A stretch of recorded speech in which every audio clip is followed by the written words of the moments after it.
up, guys? Let me pop the trunk real quick. So we've got another Mark V Supra here.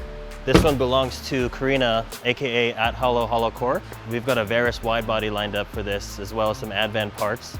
The car already has a few mods on it.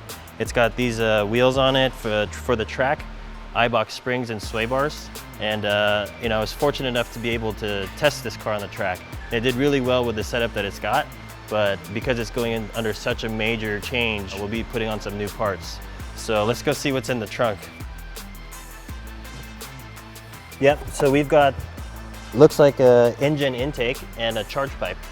This is an MXP downpipe. It's a race catless version. You can see it's nice and hollow.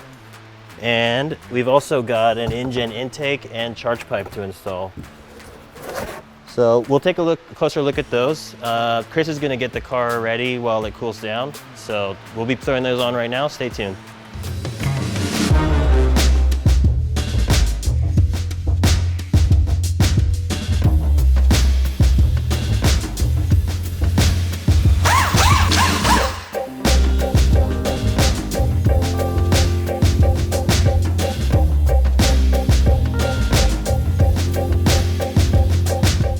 All right, so we've got the stock cat out. Obviously, we want to show you guys why you want to go catless. When you're trying to get air through something, obviously, there's a lot of restriction in there. And this is all meant for emissions to absorb harmful gases. And then you've got your post-cat O2, and that's what tells your ECU how well the engine's running, how much emission gases there are, stuff like that. So, that's very hot and heavy. This is very light. So Chris already put the pre-cat and the post-cat O2 sensors in here. So if you can see in there, there's a lot freer flow with zero restriction. And the nice thing I noticed about this as well is that MXP put in a fooler for your O2 sensor. So when you go catless, obviously most of the time the check engine light's gonna go on. It's gonna see more harmful gases being expelled from the engine. They put this in there so that way your check engine light doesn't turn on because of that. Another thing that I like is that they included, you know, a factory design flex pipe.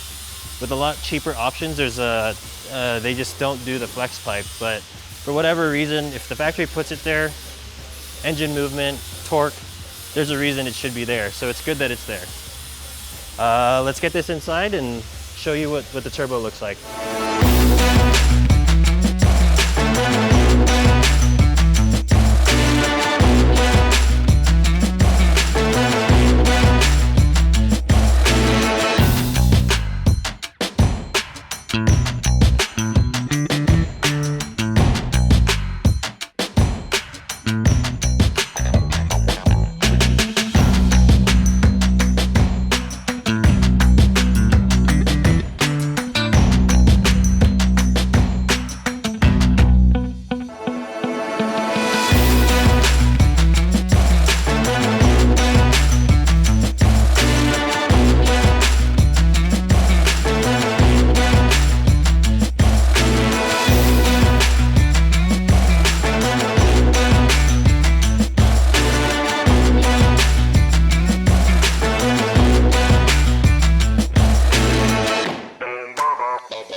Okay guys, so the downpipe is in. Let's take a look at the Injen intake.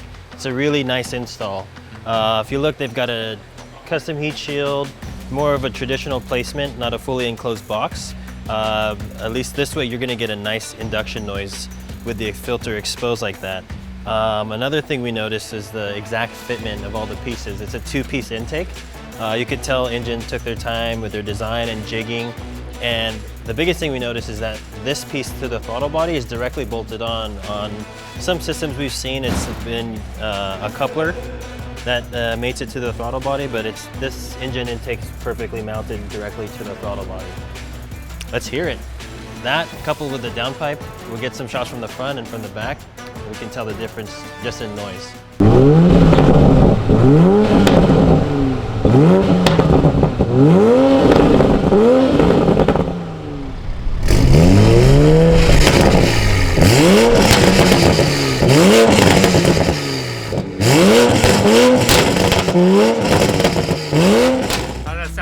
Dude, that was crazy.